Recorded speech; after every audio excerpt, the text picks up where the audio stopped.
Welcome everyone to this module I've created that has to do with missed approaches and the go-around. I'm excited about being able to put this together because of all the things in training or even in the real world. First of all, a go-around or a missed approach is a very rare circumstance in the real world. It is also a condition that has some nuances and complications to it that I can tell you in training and in the circumstance of knowing a good, smooth, missed approach. There's a lack of understanding of flow patterns of what you're looking for to see happen. And there's some gremlins and pitfalls in it that make for some very interesting missed approaches. And recognize that it's under different circumstances, different types of conditions that you're making the approach, whether it's extremely low or whether it is marginally low, or what the functioning is of the autopilot and auto throttle system as a result of hitting toga. So in any case, there's a lot of complications to this, and I'm just going to keep it in a sequence that has to do with a single channel autopilot approach that is executed from a moderate position somewhere around 300 feet.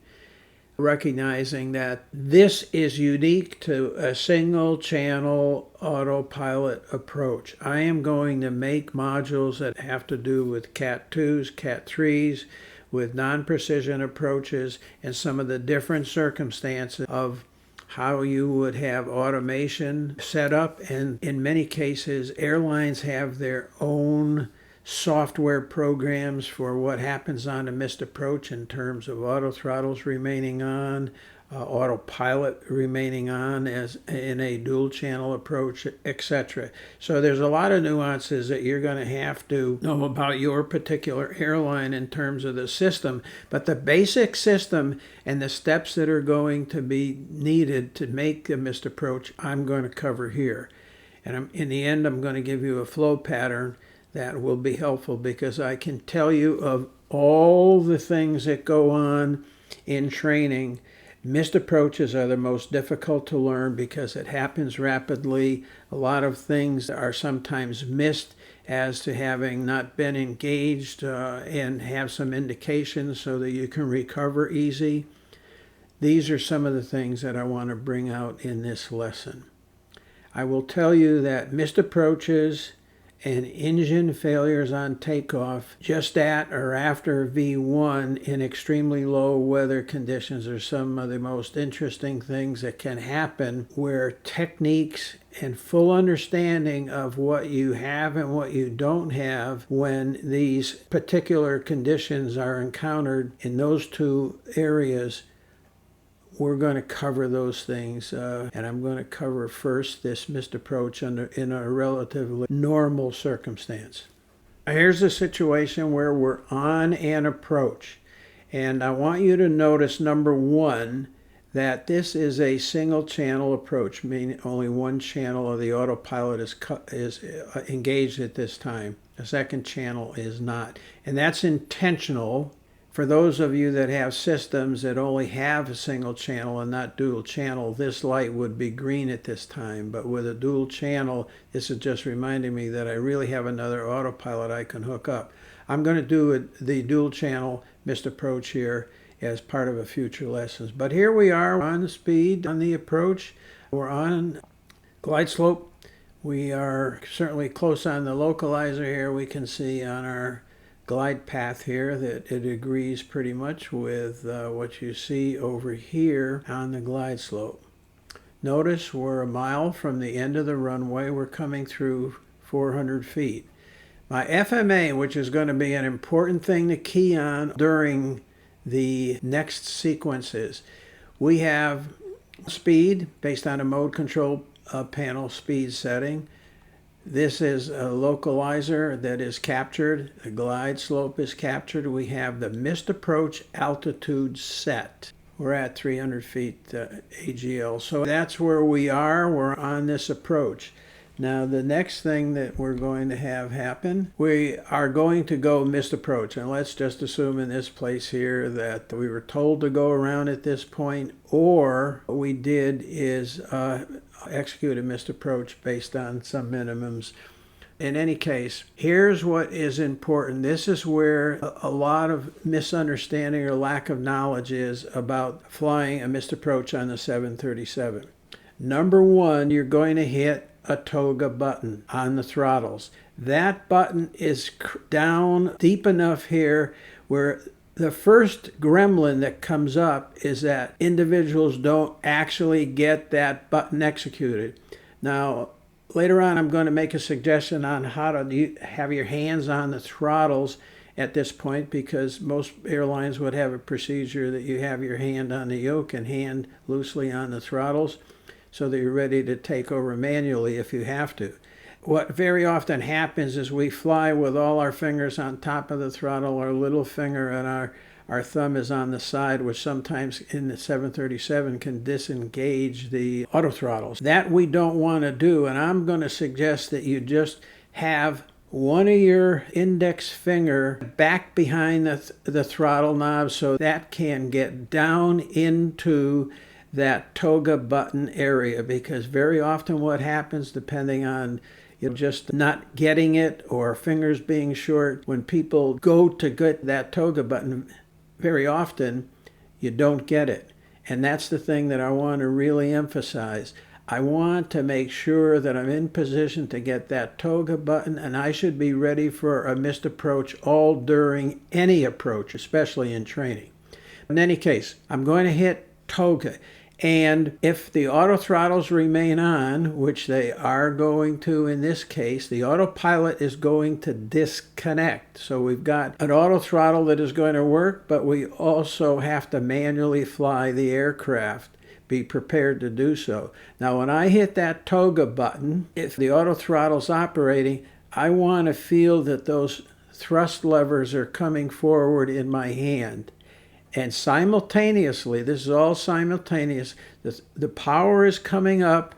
I want to see that the pitch bar has gone from flying a glide path up to a pitch somewhere around 15 degrees. That is most important to see. And when you get down into those lower altitudes and you go missed approach, that is extremely important. You want to make sure that you got into that toga mode, and this is the best way to see that you did. Feel the throttles. At the same time, look at the pitch bar has gone up to 15, indicating you've broken lock with the glide slope, and that you go to GA on your auto throttles and you have a toga pitch mode. That is important. And notice too, when I mentioned the thrust levers coming up, I can glance over my thrust mode annunciator and see that the power is coming up and I'm in the go around mode. Now, as you see that you have this, what you want is transition into a climb, and that is where you're going to have to manually fly the aircraft. So be prepared for that. Manually flying the yoke to bring your pipper up to a climb rate. We're still in a slight descent here. And when you get to the missed approaches at much lower minimums, you want to make that transition pretty quickly and smoothly. Note here, the auto throttles are on, and what's happened is we're out of the approach mode. That's what's most important. And you have broken lock with the glide slope, and you now have a pitch mode. You're in a power mode that is going to allow you to climb. Let me go back here and notice that autopilot is off, and that's something that you probably should see too. So we are at the climb mode in GA now. The 737 has two modes of go-around power. Notice that 98.8 is the max power for go-around, and this has gone to a lesser rate. The go-around selection with one button gives you a lower power setting for a missed approach. And if one of the things I want to bring up here is if you are making a manual move with the throttles, don't push them all the way to the stop. I'll tell you, there's been many interesting incidences out there in the real world on missed approaches because people are using too much power on a missed approach. You get into those extreme pitch attitudes and they're getting into something they can't handle. Fly the airplane with power like the auto throttles would. Come to a reduced pitch. I'm going to suggest that for most missed approaches, sea level to 2,000 feet, if you come up to an 87, 89, 90%, that's the range that you want to start with unless you have other restrictions that require a higher pitch rate. Remember, this airplane is very sensitive to pitch. When you push this power up with all this lift on the wing, you're going to get some extreme pitch attitudes, and you want to avoid that. So this is an explanation of trying to help you understand. The auto throttles do a great job. They're not going to let that happen in terms of power. But when we manually make these moves with the throttles, we have a tendency to push them all the way up and get into a yahoo. So now we're in a climb. Watch what your roll mode as you proceed along here. Once you start your go around and the power comes up and you see that you have the pitch there, call for flaps 15 degrees. So at this point, I want to make an edit that will take us back to where we initiated the go around. And after we have confirmed that we are in the appropriate modes of go-around, toga, and I see the pitch bar has a pitch, I want to call for flaps 15. Most airlines would have you making a call that you're going around, okay? And with that, again, I want to reiterate that we're selecting toga on the throttles. At that same time, we're looking to see that we have a pitch bar that moves up from the glide slope indication. I feel the power coming up. I look to the FMA and I see I've got to go on the auto throttles or for speed. And we have the appropriate pitch mode, which is reflected in the pitch cue. So I just want to make sure that once we see that, we also understand that we're going to call a flap 15 setting and get those flaps from a landing flap configuration of either 30 or 40, retracting back to 15 degrees. Now, once we're safely underway and have a good climb going, and notice now here we're approaching 2,000 feet. So prior to that, we had probably retracted the flaps from 15 to 5, but here's what I really want you to notice.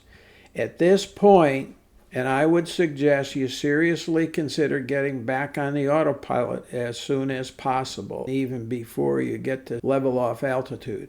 When I select the autopilot on the 737, and notice that I have, if I had a picture of the mode control panel here, you'd see that that has been selected. But here's where I'm going to really confirm that it is selected. So I can see the autopilot is on. And when that happens, it comes out of toga mode. So now this is indicating that we're flying the pitch based on mode control panel speed, which is in the FMA. And we have now gone to a normal indication for climb power that we see here. So what this is now flying, gang, is that we have our climb page here. We are now returned to this data for what our climb setting is over here. And we have climb power, we're continuing to climb. And at this point, as we approach 5 degrees flaps, we'd call for flaps 1. In most cases, follow your airline specific procedure to retract the flaps to 1. We just made that call, and notice that we're continuing to accelerate, and we're in our climb toward 3,000 feet. We have N1, LNAV here. We did is select a roll mode, LNAV mode, and now it is flying the LNAV course.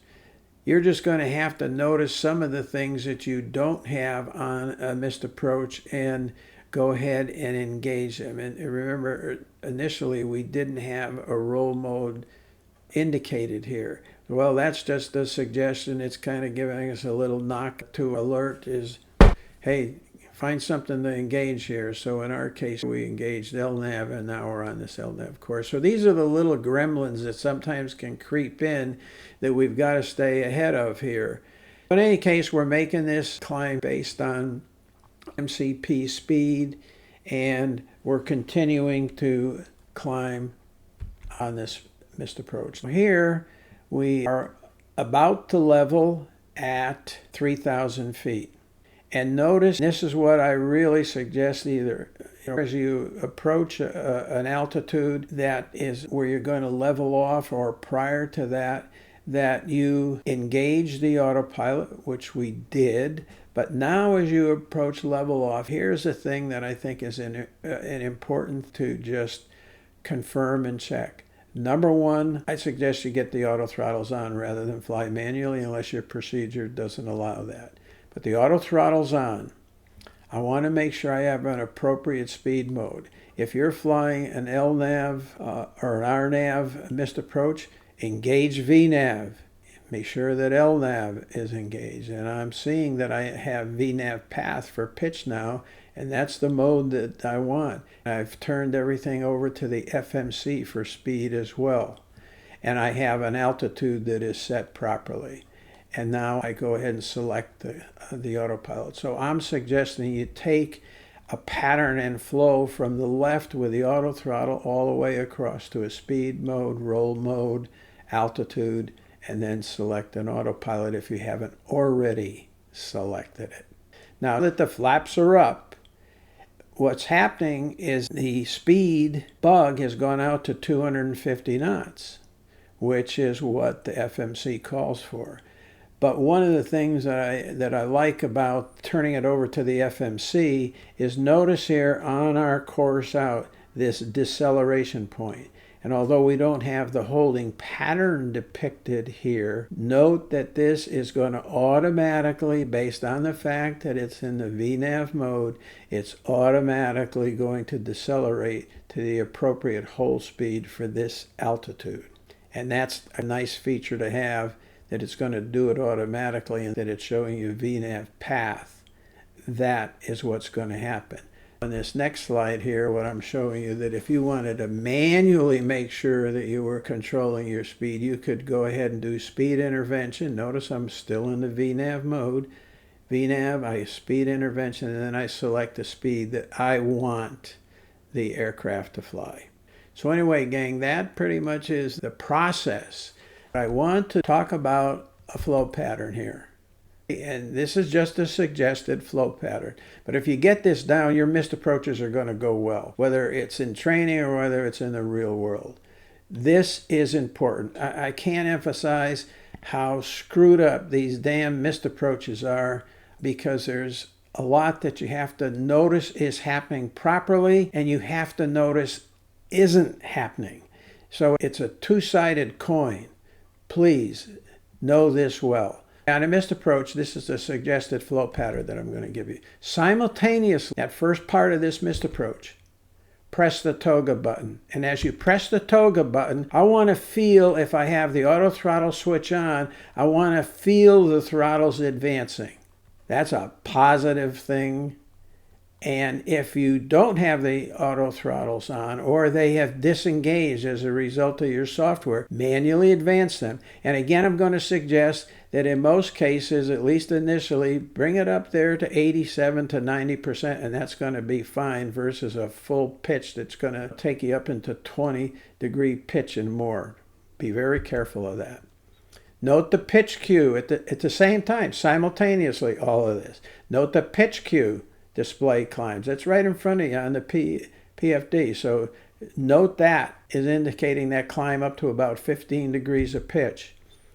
On the FMA, which is in my field of vision right there in front of me, see that I have go around and toga. Note that the engine climb power is not extreme.